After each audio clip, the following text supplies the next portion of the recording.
Ba-dum-bum-bum. All right. Hey, folks, we are here. Welcome to today's B2B Hour with Auto Conversion. This is a new monthly webcast series that we're facilitating here for B2B marketing and sales professionals, business owners, entrepreneurs. Today is Wednesday, June 16th. I am Ryan Girardi. Hey, thank you for joining us on this special occasion. So our monthly theme for the show, generally speaking, is how to stay connected, engaged with customers, strategic partners, and employees. A lot of work, right? We offer a unique product here on Auto Conversion to help you do this. And we invite you here to learn and to network and to grow your personal, your professional brand, grow your network, and grow your online reputation. Now, what I'm going to do is share my screen if I can. I want to share it like that. There we go. All right, good. So today on the program, our specific focus is on the importance of podcasting for your B2B marketing strategy. Many different ways to market your business in B2B world, and podcasting is one of those. So we're going to be talking about that. And our guest today is John Luckenbaugh. He's founder and owner of Queued Up, a podcast and audio production company based in southeastern Pennsylvania. And I'll be talking with John in just a few moments. We'll have him on stage here about his podcast production strategy and that process for his own business, but also uniquely for his clients as well. And also on the program is Stefan. He's a physical talk about some importance of movement in today's virtual professional space. And then on the second half of the program, the three of us will all be on stage, and we're going to have just a general discussion, continuing on that conversation with John about the pros and cons of a podcast strategy, ideas on how to face and overcome some of the obstacles that make podcasting a challenge for business owners and for leaders. So all this and more coming up in just a moment. Stay tuned, and we'll be right back. Get started.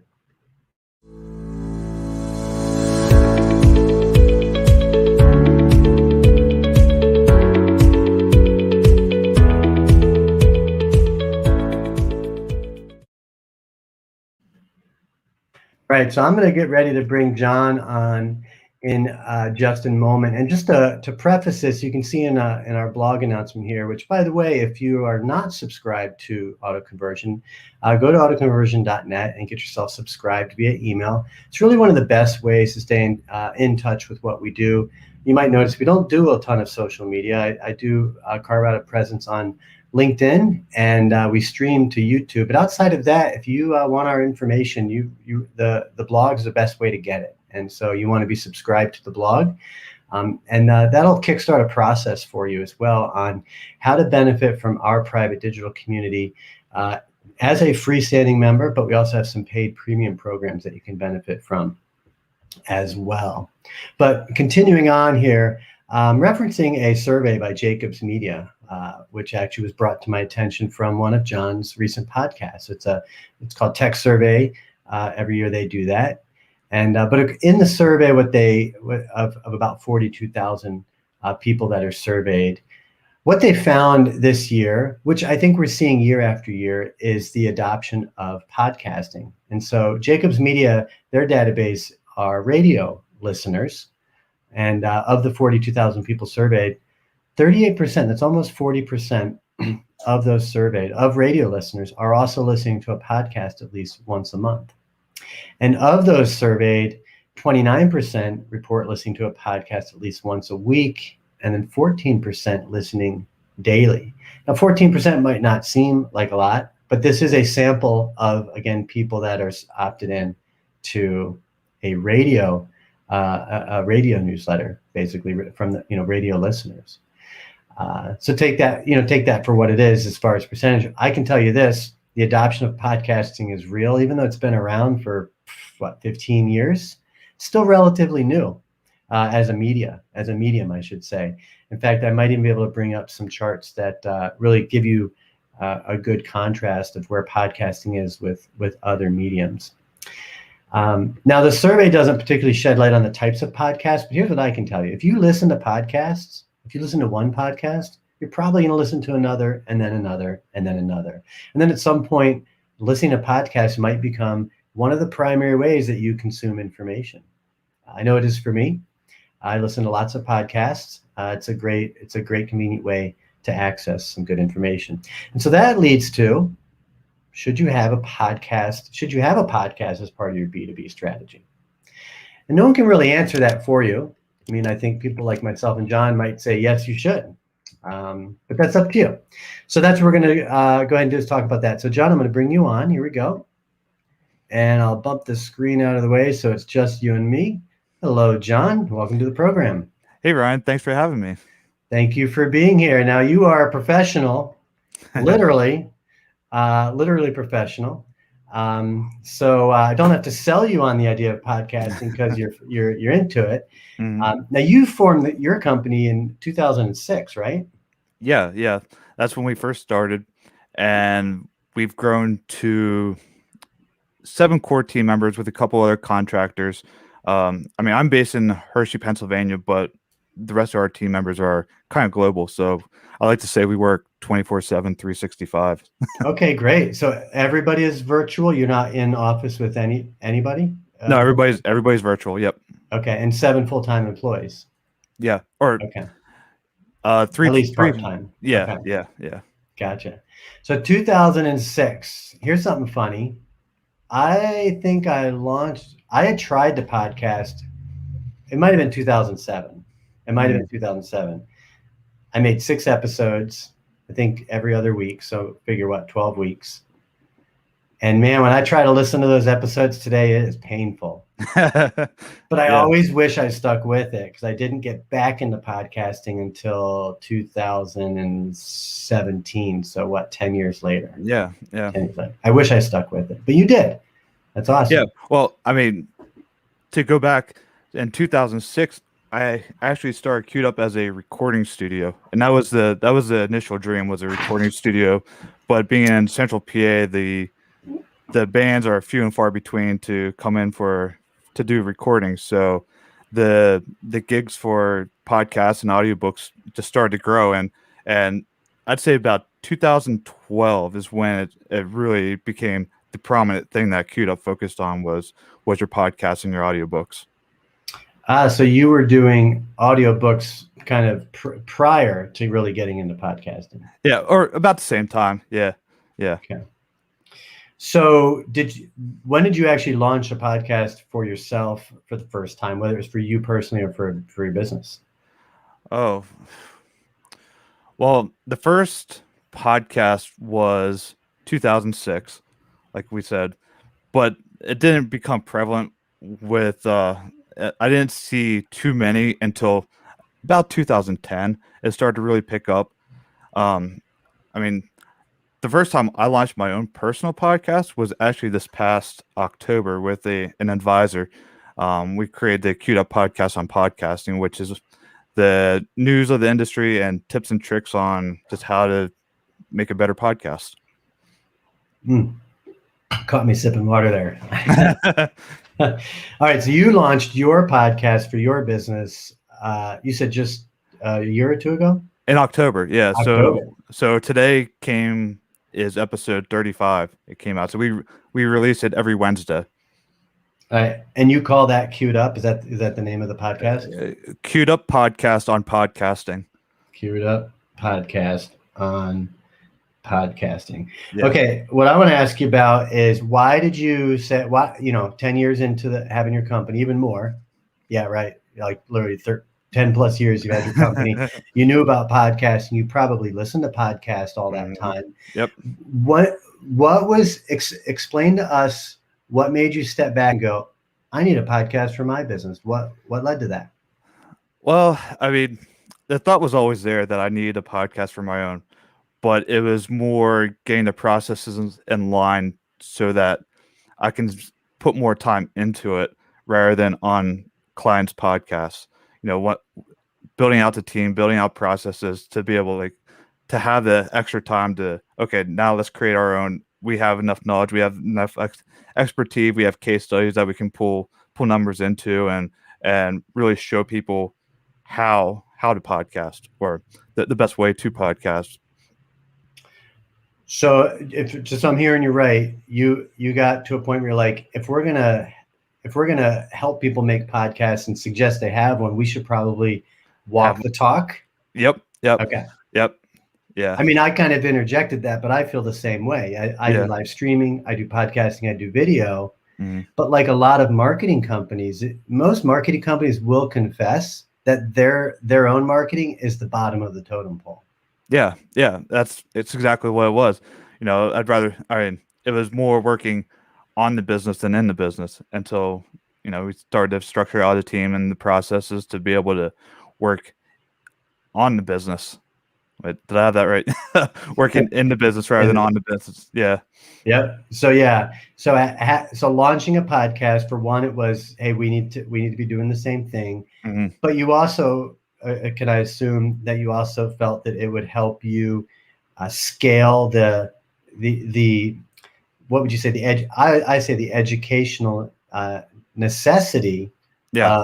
of, hey, this is how you do it, and this is what Hmm. makes our company valuable. So Yeah, absolutely. Yeah, like how do you grow an audience? Okay, well, we can go through and create your website, do your SEO, do email lists.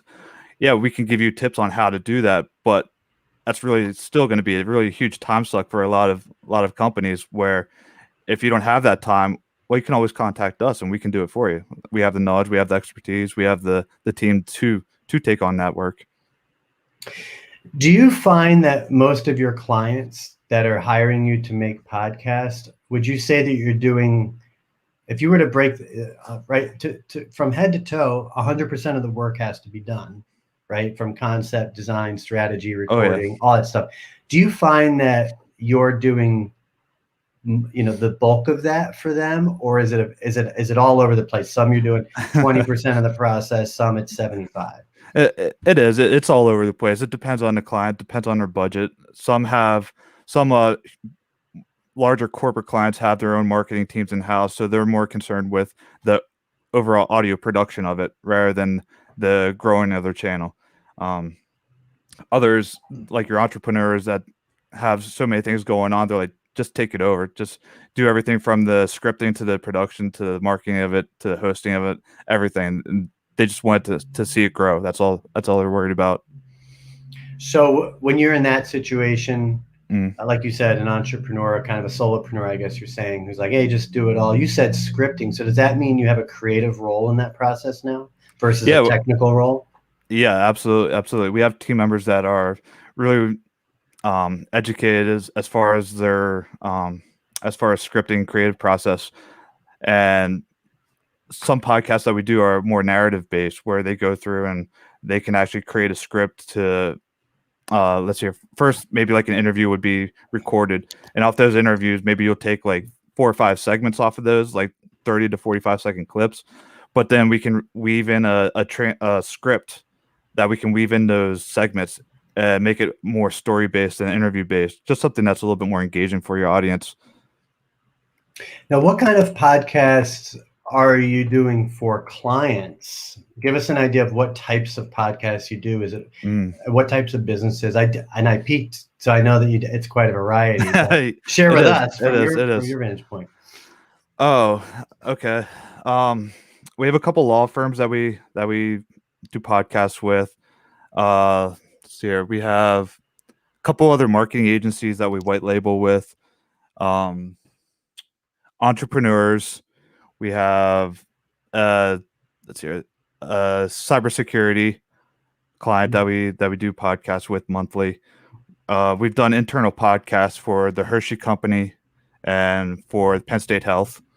Um, so it's everything from a yoga teacher to to a gardening center to all kinds of different clients and mediums. Everybody can have a podcast. So there's no rhyme or reason for the types of podcasts that you might take on. No. How, and we only have a few minutes here, and folks, just to remind folks, this is John Luckenbaugh from Queued Up Podcasting. We're just having a conversation about the podcasting, talking about his process and his business a little bit. In a few moments, we're going to transition to our health and wellness segment. I have Stefan Zablin coming on talk about the importance of movement. And then at the bottom of the hour, we'll transition into our panel discussion. We'll bring John back. We'll continue this conversation with John and with Stefan as well. So just kind of going back, John, into your process a bit. When a company reaches out to you, and again, there's no absolutes. So are you finding they're like, hey, we decided we want to have a podcast, but we don't know where to start? Or is it we're thinking about having a podcast? Should we? What are you finding right now today that you're on the inquiry of that regard? Yeah, a lot of just feeling it out. Like, okay, we'd like to have a podcast. Where do we start? Or clients that say we've tried to start a podcast and it is so overwhelming. We have no idea how to get distributed onto Apple and Spotify. Can you help us with that process? Or even clients that have launched a podcast, but their audience is kind of stagnant, and they're like, well, how can we grow that? How can we start bringing in new audience members? And that's kind of where we can help out with too. How do you do that? Maybe explain. How do you find new audience for them?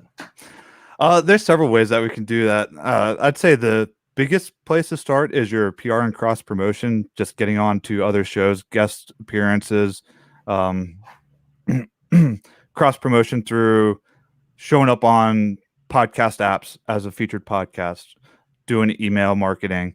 Other big things are social media. Now, your social media, if you have 1,000 likes, it's not necessarily going to guarantee you 1,000 downloads.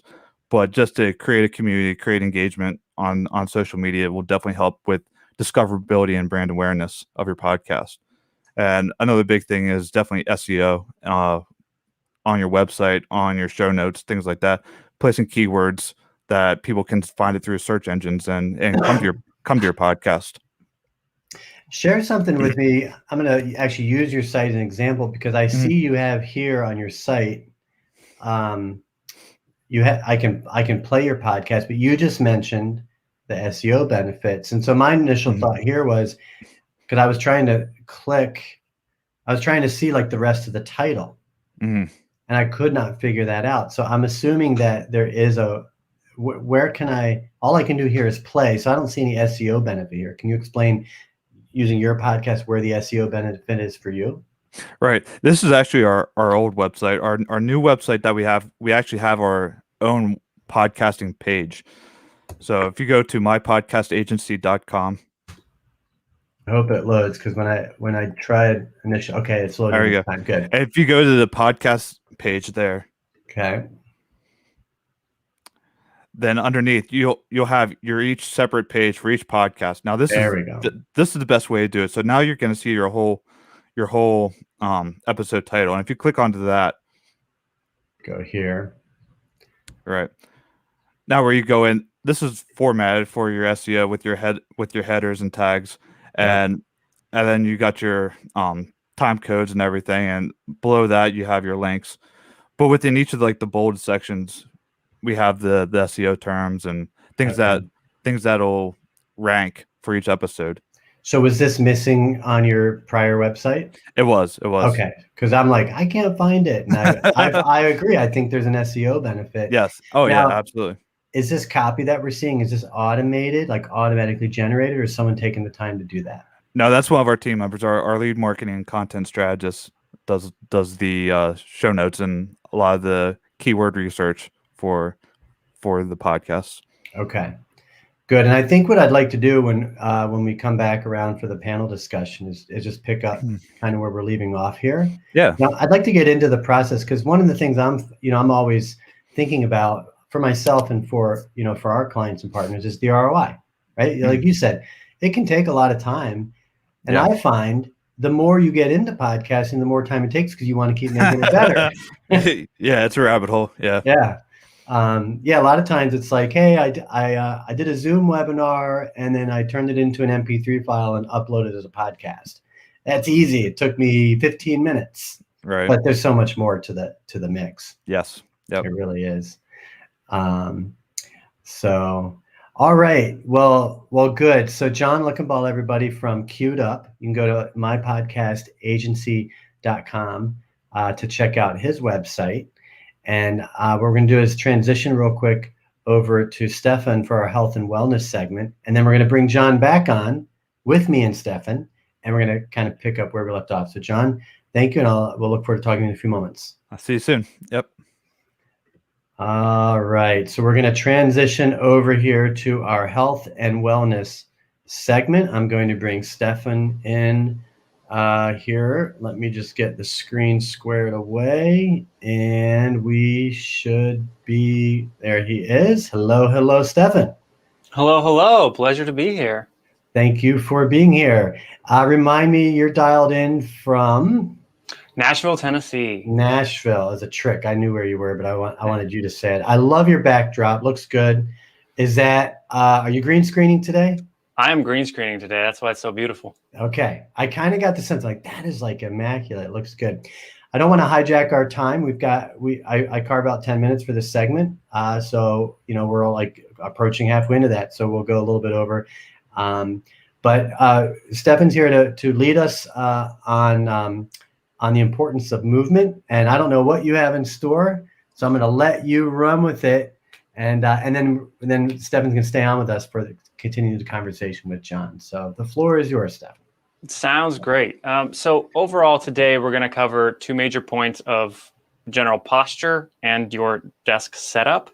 Now, overall with my work, what I primarily focus on is sort of the cultural and office environment changes.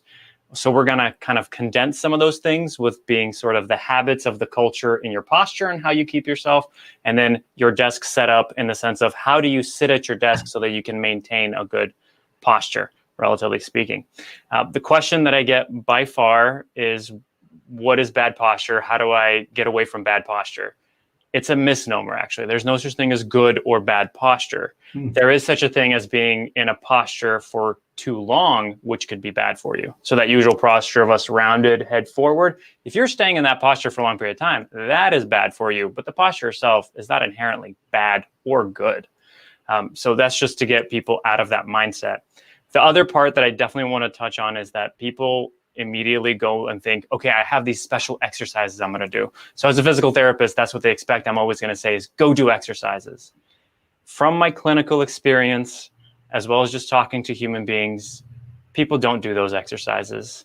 The corrective exercises and all, they're not glamorous. They're not fun. People don't tend to do them. I'm not going to try to change that reality. So the 3 tips I have for posture today are going to be more based around general movement than here's a really specific exercise that you can do. Okay. Don't get me wrong. They're great if you do them. Most people just don't. So the first actual tip, the best thing you can do for your posture is just get up and move and take frequent movement breaks, right? The question always is how frequent, and about 20 minutes is the ideal. Getting up every 20 minutes and moving is pretty much impossible for most people. So start with every hour, start with 45 minutes, whatever it might be, a little bit more movement. Now in the studies, they basically said move for 2 minutes, move for 30 seconds, move for whatever you can. Don't make it a chore, just move. All right. Now, if you're wondering why the 20 minutes, just for some fun facts for the knowledge geeks out there, after about 20 minutes, the muscles you're sitting on, they begin to break down a little bit. After 30 minutes, blood flow to your brain starts getting reduced as well. So that's the reason of, okay, let's try to get up and move. But I get it. Every 20 minutes, that's difficult to do. It really is. And this is coming from somebody that does this every single day. So the second part of that is, well, now that you got up, what do you do? Your body doesn't know the difference between an exercise and going to get a glass of water. It's movement. So as long as you move in a variety of ways, what do I mean by that? We tend to move forwards and backwards. We stand up, sit down, we reach out forward. We don't do a whole lot of side to side and twisting. So add those little things into it where you're reaching for things all the way across or anything like that. So you have a variety of movement as your second part. And the last part is going to be really kind of out of left field here. And that's the 20-20-20 rule.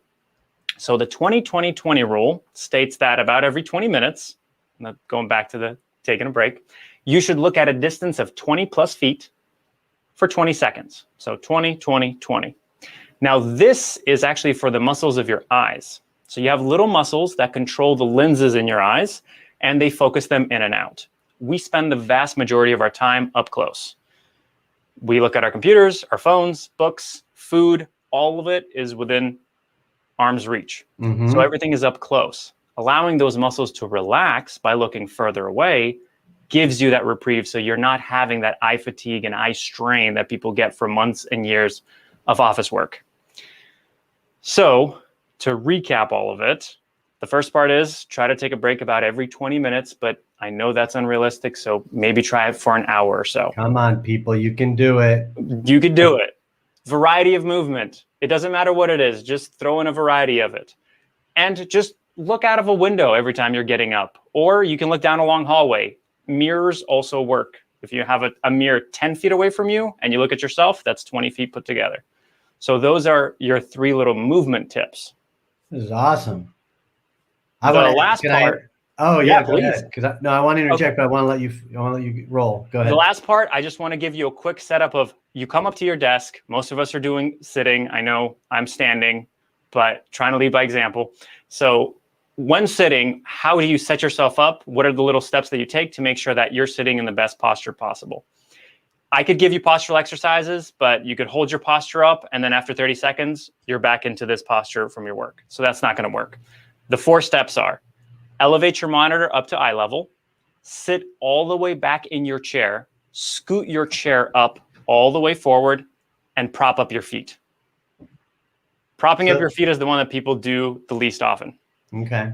What they tend to do is they tend to scoot up in their chair, and so they're not using their back for support because their feet need to be flat on the ground.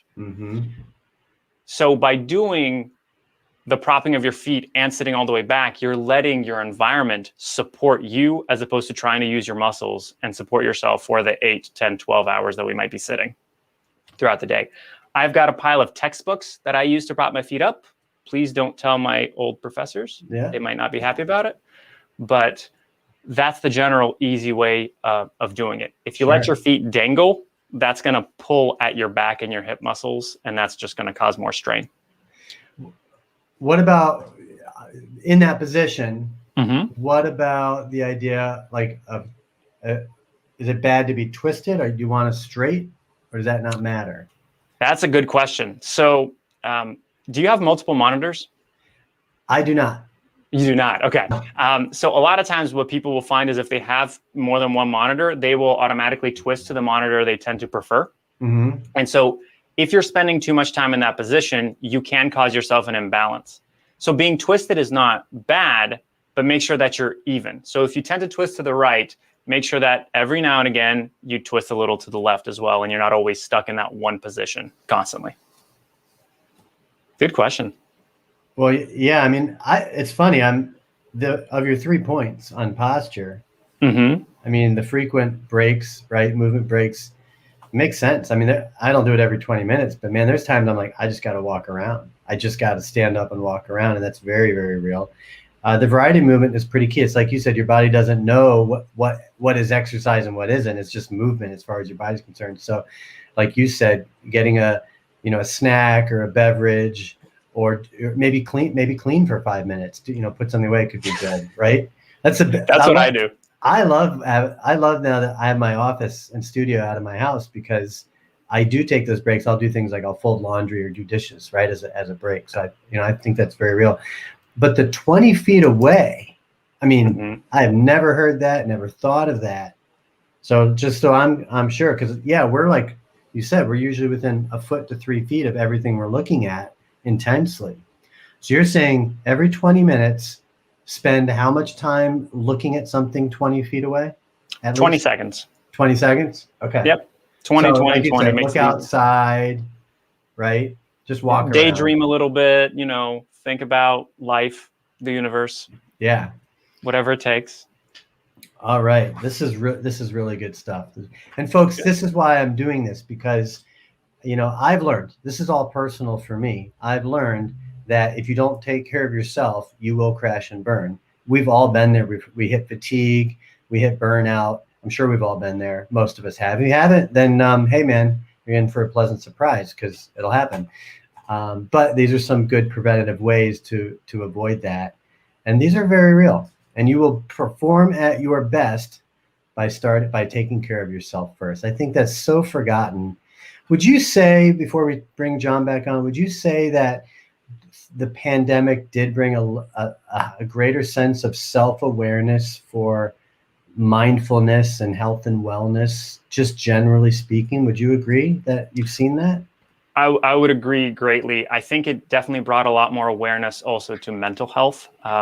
I think that there was a big spike of mental health issues as a result of the pandemic because we were so isolated, but that also forced it to light, and that forced the ideas of self-care and really the mindfulness and just taking care of ourselves a little bit more. Yeah, I've sensed that too. And anyone that is accustomed over the years of working in an office environment, suddenly working out of your house every day that's a traumatic transition. It's not for everybody. Mm-hmm. It's just not for everybody. I work well out of my home office. I find going into office is very wasteful of time, but there's benefits. The distractions have benefits too, the social and the movement benefits as well. All right, Stefan Zadlin, everybody. Love to move to love, ltmmtl.com.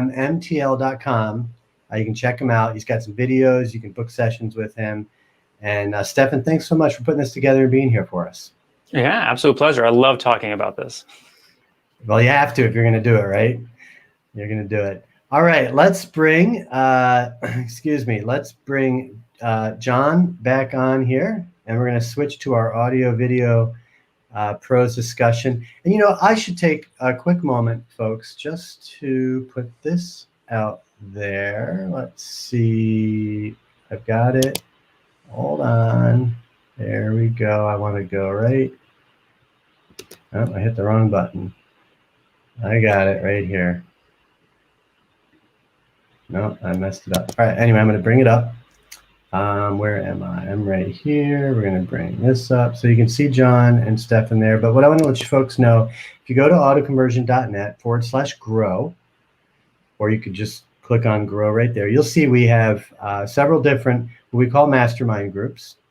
And what you can do is you can sign up for these. They're free. There's no cost to sign up for these. And all this will do, it's a one-time registration per group, and it'll tag you in our system for this group. So audio videos. If you are into podcasting, live streaming, video production, as it implies, audio, video, multimedia. If you're into that or want to learn more about it, sign up for this.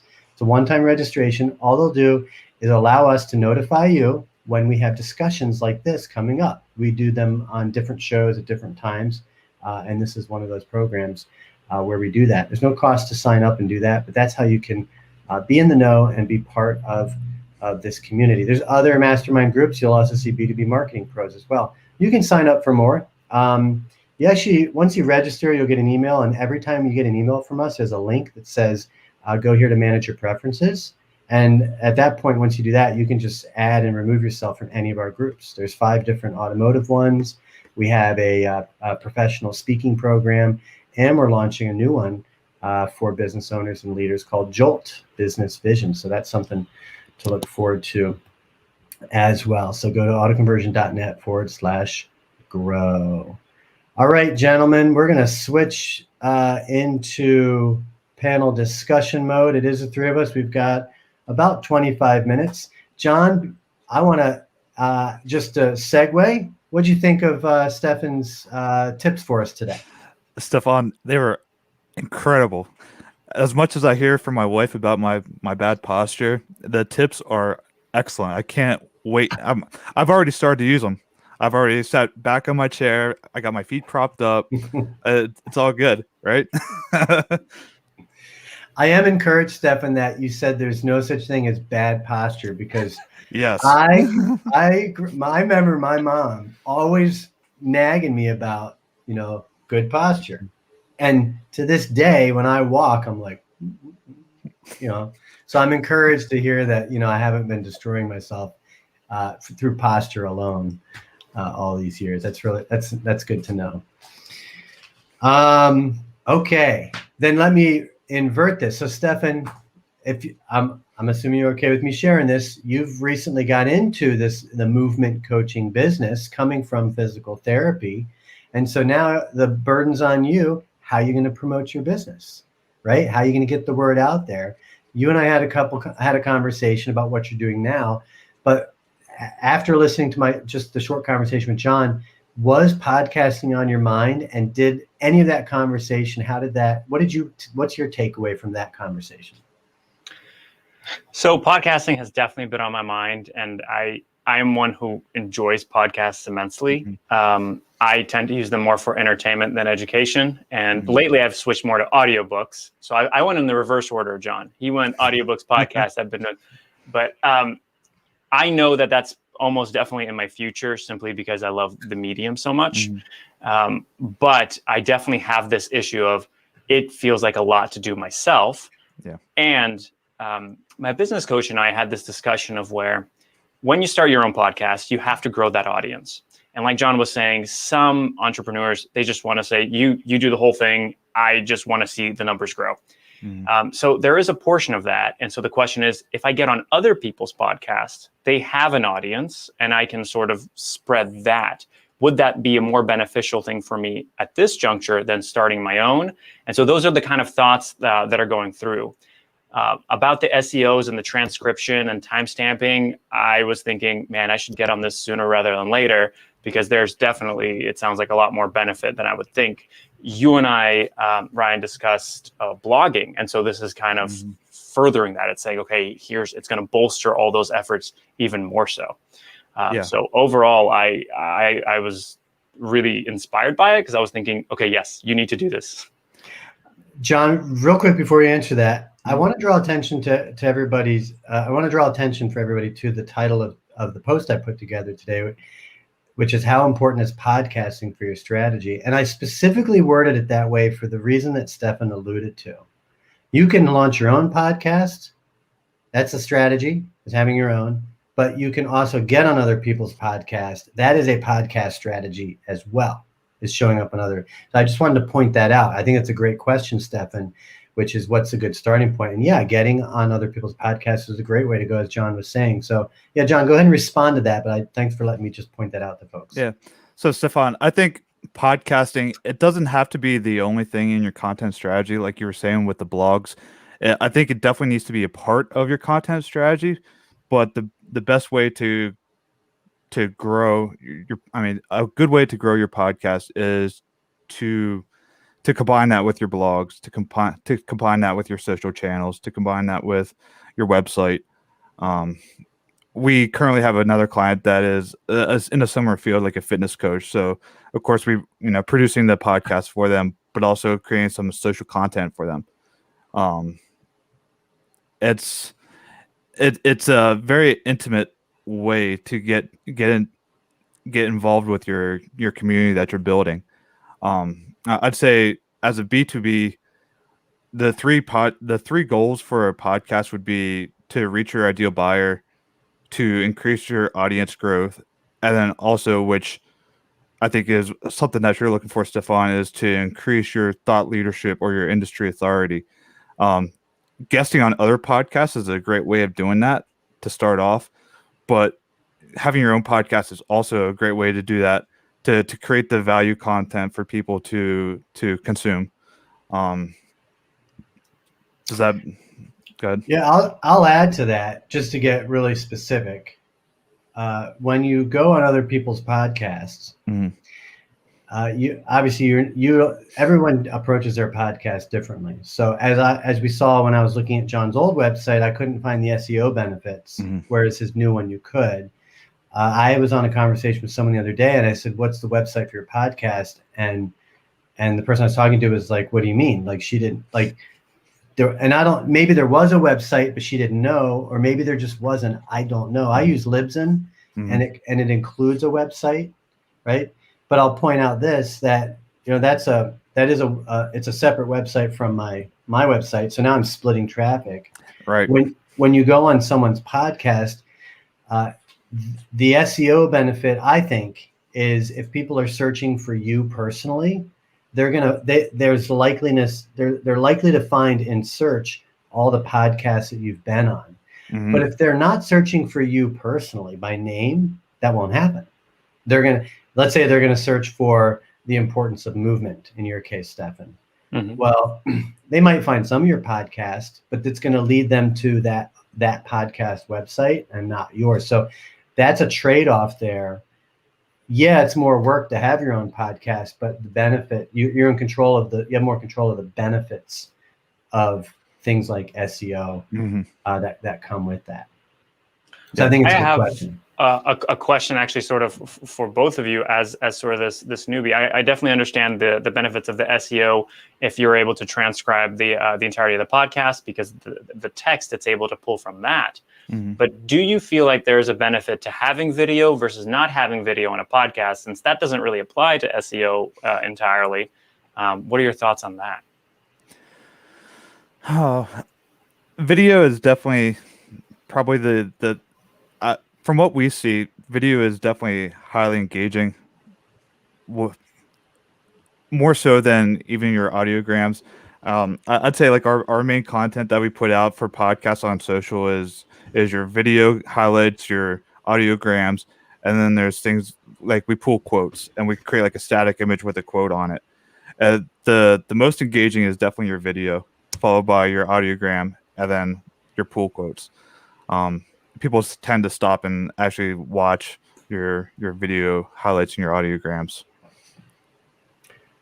Last month on the program, our focus was omni-channel multimedia marketing, and I, the nature of that discussion was the importance that I think is important is having your content in multiple channels. Podcast is one channel.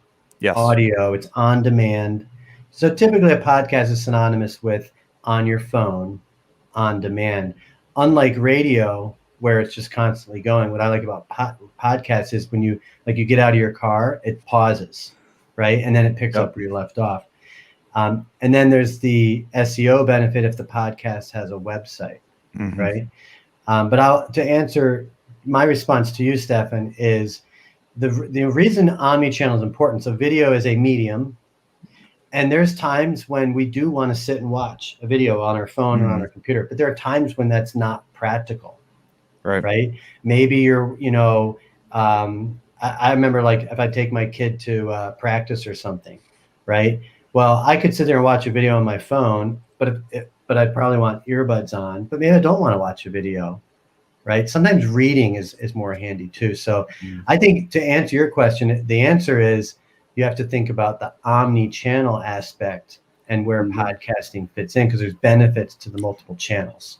There definitely is, yeah. And video, I mean, technically you can publish a video as a podcast episode. It's not as common, but you can deliver video as an episode as a podcast. And so, but to make video, you have a whole nother layer of work to do as well. Right. That's the other thing, Ryan. Absolutely. The amount of work and the amount of time you have to put into actually doing the video is a lot more than just doing the audio based. Yeah.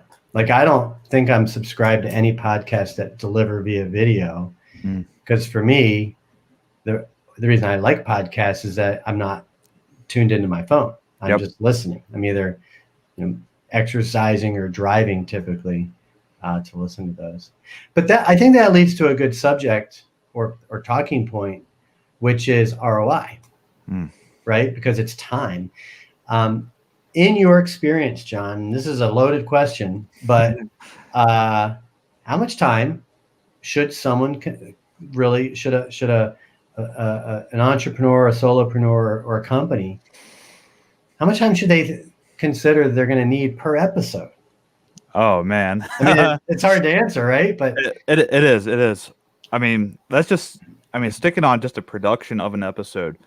What I like to kind of bookmark is 4 times the length to go through and clean it up, any mistakes, take out breaths, crutch words. If you really want to edit and produce it to the best of to make it sound the best, then you're looking at like a half-hour podcast, maybe taking about 2.5 hours at most to produce. But then you figure like on our podcast, like I might spend like 2 hours researching and creating an outline of like if I have a guest, like outline of questions to ask the guest.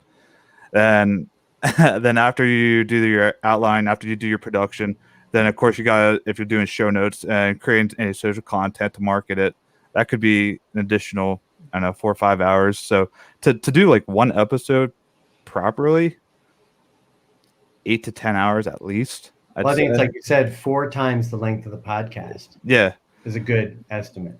I mean, just for the production end of it. But I mean, if you want to take specific clips and put them on social, if you want to create a blog off of it, if you want, I mean, even managing it on your website, onto the hosting site, putting it out on distribution and stuff like that, it all takes. It is a big time suck, definitely. Stefan, hearing that, what's your reaction? Does that like, oh, I don't have that kind of time, or is it like, yeah, it seems good to me? Strangely enough, actually more relieving. I thought you were going to say something like 20 hours. I was going to go, I bet I don't know any of this. I bet it's something mind blowing. Don't get me wrong. That's still, it is 20 times. You're saying 8 to 10 hours altogether for 30 minutes. It's up to 20 times the actual length of the episode at that point, that is a lot. And I don't think that's what people will think about. They go, oh, I just record for an hour and then I'll post it, maybe a couple extra hours. But then you factor in 10 hours into every week or every other week, depending on how often you do your episode. Yeah. That definitely, to me, makes me go, wow, I have to take out little words. Well, what do I even say? I know I personally used to say utilize way too many times. But finding those things, and immediately my thoughts were, I need to go hire John. I think there's a lot that I don't know, and I'm willing to admit that I don't know. Well, that's kind of what you see in the Apple Podcast numbers, like the term pod fade, which, you know, people get into podcasting, they realize how much time and effort it goes into it, and then they'll leave after 1 or 2 episodes and just leave it there. So you have these podcasts being uploaded, but they're stagnant. They're just hanging there. So yeah, they say there's over 2 million podcasts on Apple, but really only 37% of them have been active within the last 90 days. So it's there's a lot of people that get into it but can't sustain it, and I'd say that the primary reason of that is the amount of time and effort to go into it. The time, and then justifying the ROI, because whatever time you're putting there is eating up something else, and you're like, what's this really doing for me? Because it's not reaching people. Right. Well, I guess it depends on what your goal is for your overall podcast. Like, we had a client that within 6 months they had 3 6-figure deals, but they were only getting like 1,000 plays, 1,000 downloads a month. Like, I guess 1,000 is okay considering your audience, but to me, closing 3 6-figure deals in 6 months is, that more than pays itself for a podcast, right? I mean, it does, and that leads to I think a good next talking point, which is audience reach and visibility. Because one thing people, especially everyone looks at things differently, and a lot of people, when they think, how much money do you make on your podcast? A lot of times what people are thinking is that you're running a podcast and running ads and that's your revenue.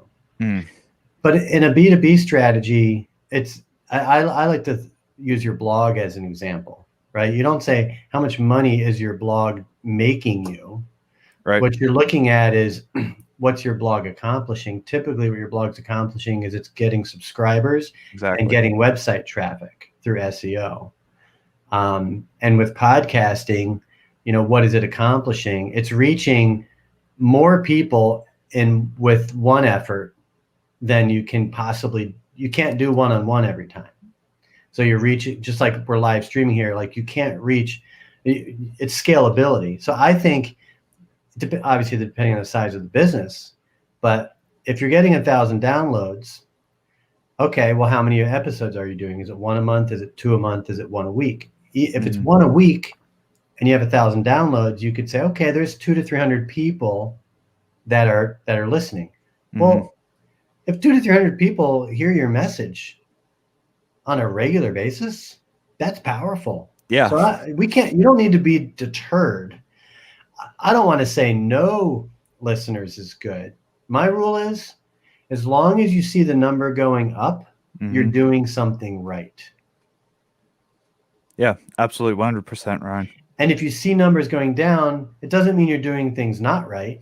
It could mean something else. It could mean maybe you skipped an episode. Could do that. So that's real.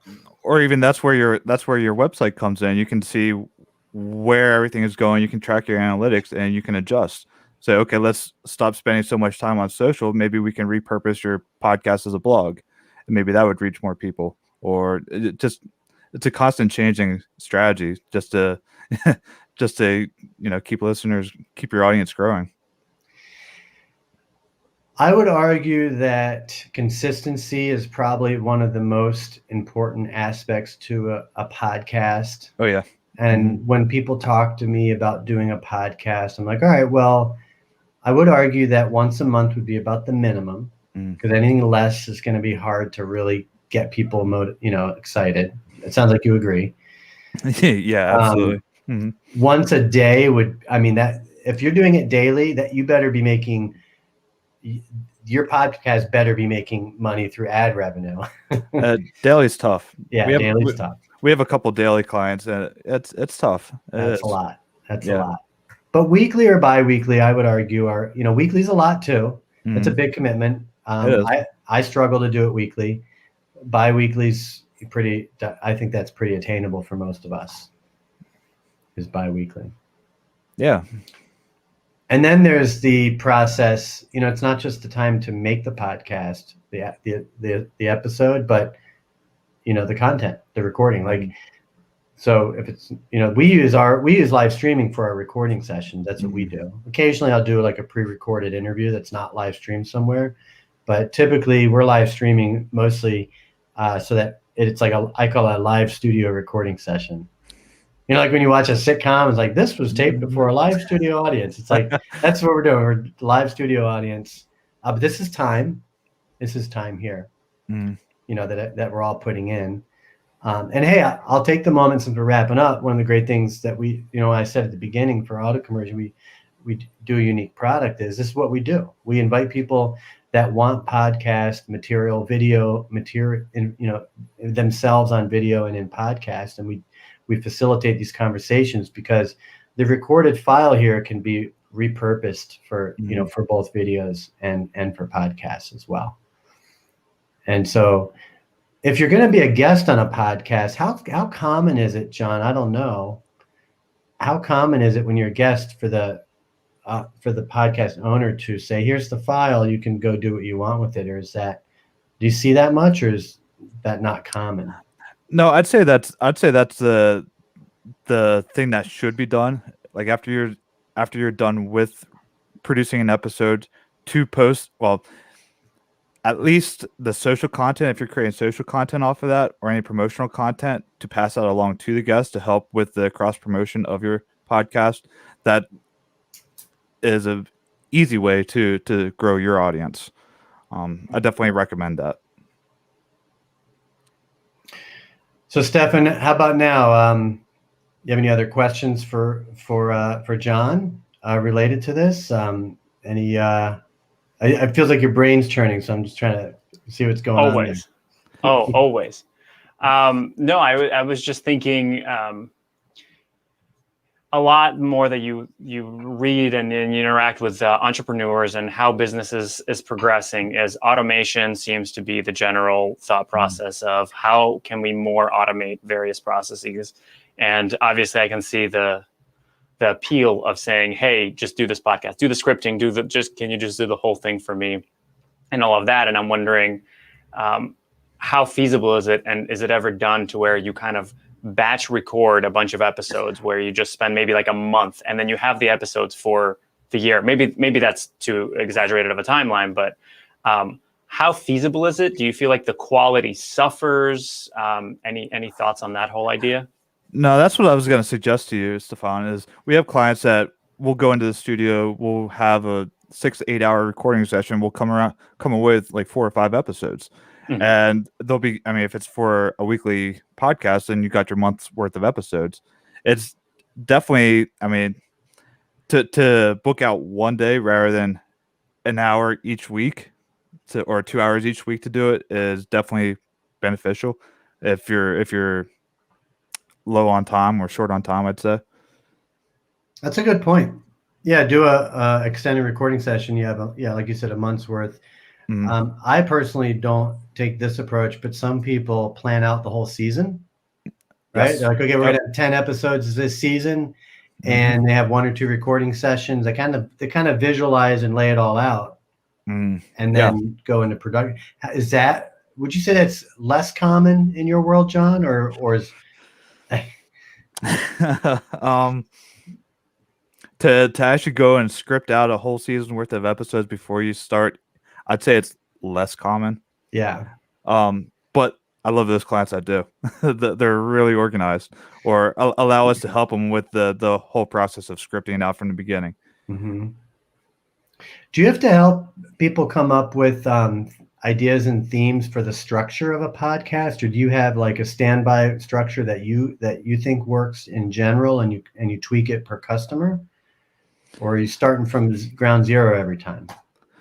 No, we have a sort of a structure, and we tweak it per client.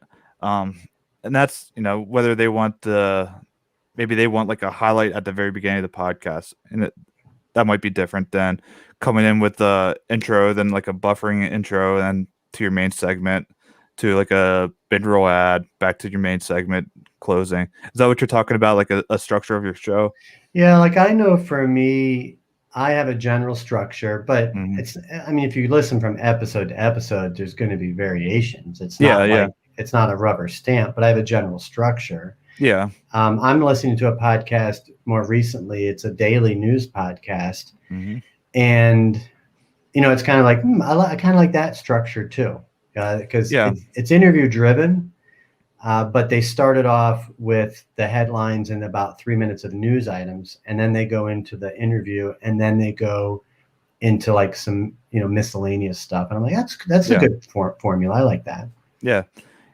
That's what we work with the daily podcast, that's news for the restaurant and hospitality industry, and where we have an intro, they intro themselves, and they might have like maybe 30 seconds to a minute of banter back and forth, but then they get into a one news topic for the day, and then they might cover that over, I don't know, maybe 5 minutes, and then they might banter on that for another 5 minutes, and it's over within 10 to 12 minutes usually.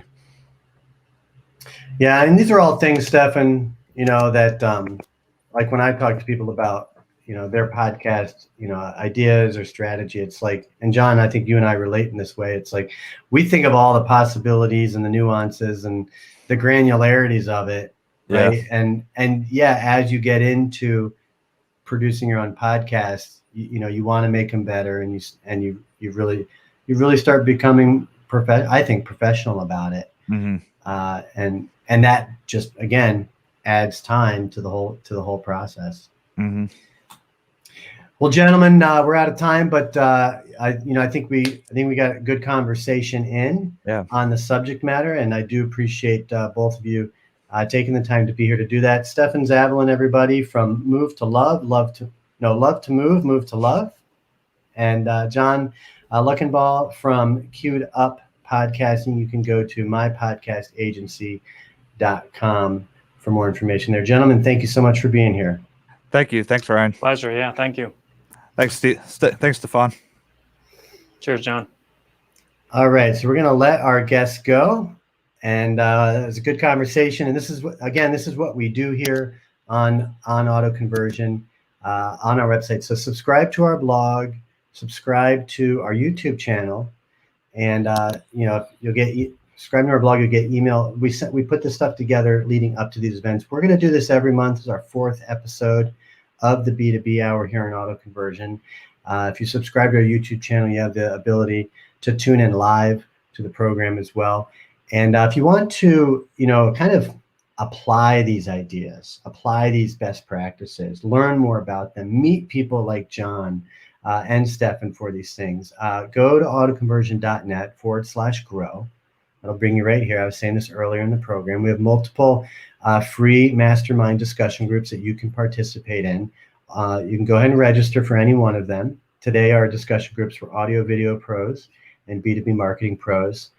We have lots of different opportunities to get here in the ring and be part of panels, get on interviews, invite guests, and do the same thing. You can use AutoConversion kind of like it's a virtual broadcast studio. We will help you very efficiently and cost effectively make multimedia omni-channel content for your content marketing strategy.